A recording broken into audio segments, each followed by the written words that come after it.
दिग्गज अभिनेते धर्मेंद्र यांचं निधन झालंय। वयाच्या 89व्या वर्षी धर्मेंद्र यांनी अखेरचा श्वास घेतलाय।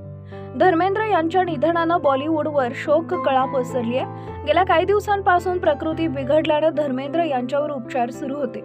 धर्मेंद्र यांना व्हेंटिलेटरवर ठेवण्यात आलं होतं। त्यानंतर देओल कुटुंबानं धर्मेंद्र यांच्यावर घरीच उपचार करण्याचा निर्णय घेतला, परंतु आज 24 नोव्हेंबर रोजी त्यांची प्राणज्योत मालवली।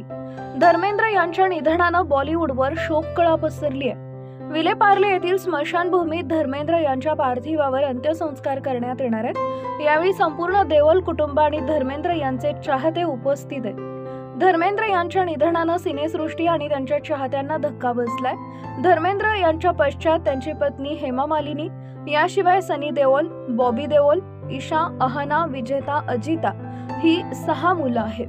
धर्मेंद्र हे देओल कुटुंबाचं भक्कम आधारस्तंभ होते, त्यामुळे देओल कुटुंब धर्मेंद्र यांच्या निधनानं शोकाकुल झालंय। धर्मेंद्र यांनी गेली 6 दशकं बॉलिवूडवर राज्य केलंय। त्यांची भूमिका असलेले शोले, दादागिरी, आग ही आग, जीने नहीं दूंगा, धर्म और कानून, बर्निंग ट्रेन या सिनेमांमध्ये वैविध्यपूर्ण भूमिका साकारल्या।